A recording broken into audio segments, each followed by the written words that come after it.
Welcome to African Tales Stories. Let's dive into today's story. The village of Olowu was dying. Once, it had been a place of laughter, where the air smelled of roasting yams and the sound of pounding mortars echoed in the warm evenings. But now, hunger clung to the land like a restless spirit. The rivers had begun to dry up, and the fields, once golden with harvest, were now barren and cracked, like the skin of an old man. The people whispered that the gods had turned their backs on them. In a small mud hut at the edge of the village, Mama Olakunle sat hunched over, her fingers trembling as she counted the last few cowrie shells in her wooden bowl. Not enough. Not for food, not for rent, not for anything. Her only son, Adisa, sat in the corner, hammering a dull blade against a stone.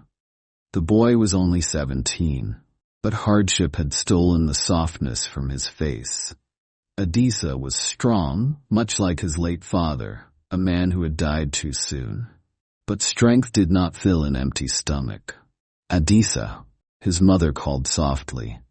He wiped his forehead, leaving a streak of black soot on his dark skin. "Yes, Mama?" Mama Olakunle hesitated. Her heart was heavy, yet her mind was made up. She had done everything, sold her jewelry, begged the wealthy traders for help, even worked in the fields with her aging hands. Nothing had worked. And now, they were only days away from being thrown out of their home. There was only one way left. "There is someone who can help us," she said carefully. "Someone powerful." Adisa frowned. "Who?" She took a deep breath. "The keepers of Olokun." Silence. A single cold shiver crawled up Adisa's spine. He had heard the name before, whispered among the villagers when they thought no one was listening. The keepers of Olokun, a secret cult, feared and powerful. They were said to have great wealth, but their fortune came with a terrible price. Blood. "Mama, no." Adisa's voice was barely a whisper, but Mama Olakunle grabbed his hand. "Listen to me, my son." Her fingers, rough from years of hard labor, squeezed his tightly. "This is our only way out. They can give us riches, food, a home. No more suffering, no more hunger." Adisa pulled his hand away. "But at what cost?" His mother's eyes darkened. At what cost? She did not answer. Instead, she stood up, her posture stiff. "They have agreed to let you in," she said.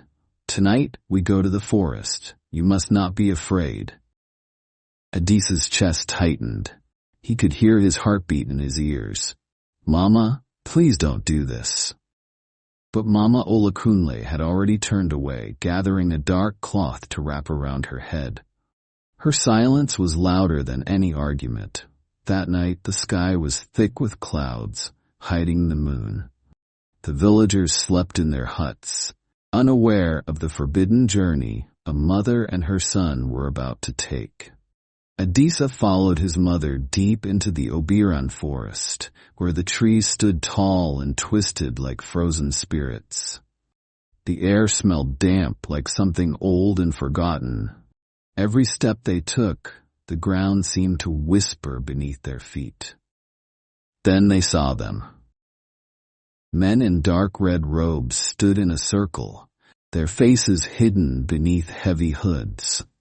In the center of the clearing, a stone altar stood, covered in strange carvings that seemed to move under the flickering torchlight. A tall figure stepped forward. His robe was embroidered with golden symbols of the sea god, Olokun. His voice was deep and slow, like the rolling tide. "You have come to make a bargain," the high priest said. His gaze fell upon Adisa. "And you have brought the offering." Adisa's breath caught in his throat. "Offering?" Mama Olakunle stepped forward quickly. "He is ready," she said, placing a firm hand on Adisa's shoulder. Adisa flinched. "He is ready?" He wasn't ready. His body screamed at him to run, but his mother's grip was like iron. The high priest smiled, a slow, knowing smile. "Bring the boy forward." Two cult members stepped forward and grabbed Adisa's arms. No, he struggled, but they were too strong. He turned to his mother, desperation in his eyes. Mama, what are they doing? Mama Olakunle did not look away. This is the path, Adisa, she whispered.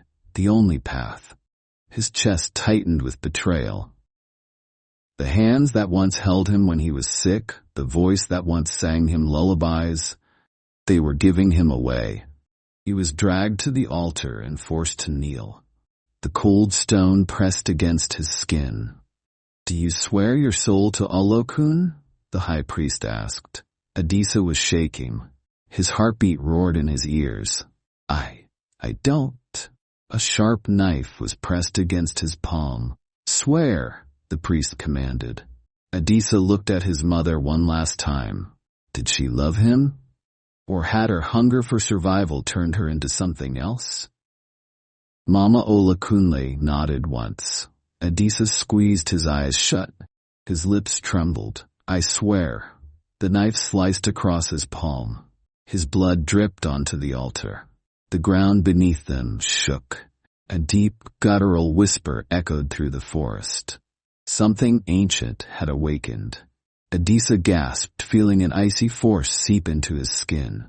His vision blurred. The shadows around him moved, stretching like living things. His body felt heavy, as if unseen hands were pulling him down, deeper and deeper into the darkness. The high priest's voice echoed through the night. The boy has made the oath. A rumble of approval came from the robed figures. Somewhere in the distance, Adisa thought he heard a faint laugh, low, wet, and hungry. Then the world went black. The moon hung like a silver coin in the sky, its pale light spilling through the thick canopy of trees that surrounded Olowu. The village slept in silence, but Adisa lay awake, staring at the cracks in the roof of his mother's hut. His heart was heavy, his soul restless. The whispers of the cult of Olokun echoed in his mind. Their chants, their blood-soaked rituals, the sight of the sacrificed bodies sinking into the dark earth. He turned to the other side, but sleep would not come. The words of Abeni, the girl he secretly loved, replayed in his thoughts like a melody refusing to fade. Adisa, you have to leave them before it's too late. Her voice had been soft, urgent. Her dark eyes, filled with worry, had pleaded with him to listen. But how could he leave? His mother had sworn that the cult was their only salvation, that the gods of wealth demanded blood, that without them they would be swallowed by hunger and misfortune. A gust of wind rattled the wooden shutters, and Adisa exhaled sharply. He had to clear his mind. He had to see Abeni. The night air wrapped around him like a cold embrace as he made his way toward the stream where they always met in secret. His feet knew the path by heart, stepping over twisted roots and sharp rocks as if they were mere ripples on water. She was already there, sitting on the large rock by the riverbank, her white wrapper glowing under the moonlight.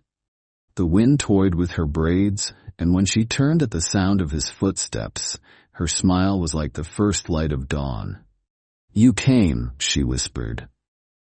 I had to, Adisa said, sitting beside her. For a moment, neither of them spoke. The sound of the river's gentle flow filled the space between them, a quiet reminder of time slipping away. They want me to kill, Adisa finally confessed, his voice barely above a breath. Abeni stiffened. Who? Your brother. Abeni gasped, her hand flying to her mouth. Her eyes widened in horror, her entire body trembling. No, Adisa, no, they wouldn't. They would. He swallowed the lump in his throat, and they will if I don't. Tears welled in Abeni's eyes. You cannot do this, Adisa, she said, shaking her head. You are not like them. I don't have a choice. You always have a choice. Silence stretched between them, thick and suffocating. The weight of the night pressed down on Adisa's chest. "Run away with me," Abeni said suddenly, grabbing his hands. Adisa looked at her in shock. "What?" "Leave the cult. Leave this village. We can escape before it's too late." His heart thundered in his chest. Leave? Abandon his mother? What would happen to her if the cult found out he had betrayed them? The punishment would be worse than death. "I can't," he whispered. Abeni let out a choked sob. "Then what will you do? Will you kill my brother just to prove your loyalty?" Adisa clenched his jaw. His mother's voice rang in his head. "You must do this, my son. This is the price of survival." He pulled away from Abeni's grasp and stood, his hands shaking. "I don't know," he admitted. Abeni rose too, her face streaked with tears. "Then I will fight for you, Adisa, even if you won't fight for yourself." Before he could respond, the bushes rustled violently. Adisa spun around, heart hammering. A shadow moved swiftly between the trees. "Someone's watching us," Abeni whispered. And then, a voice, dark and venomous, sliced through the air. "Traitor." Adisa's blood ran cold. From the shadows stepped Babatunde, the jealous cult member who had always seen Adisa as a threat. His lips curled in a smirk, his eyes gleaming with cruel satisfaction. "I knew you were weak," Babatunde sneered. "And now the high priest will know too." Adisa's chest constricted. If Babatunde reported this, it would mean death. Not just for him, but for Abeni and her family. "Run," Adisa shouted, grabbing Abeni's hand. They dashed into the forest, branches slashing at their skin as Babatunde's laughter followed them like a demon's whisper. The hunt had begun. The night air was thick with the scent of damp earth and the whispers of ancient spirits. The forbidden forest loomed before Adisa and Abeni like a great beast with 1,000 twisted limbs, its gnarled trees clawing at the sky.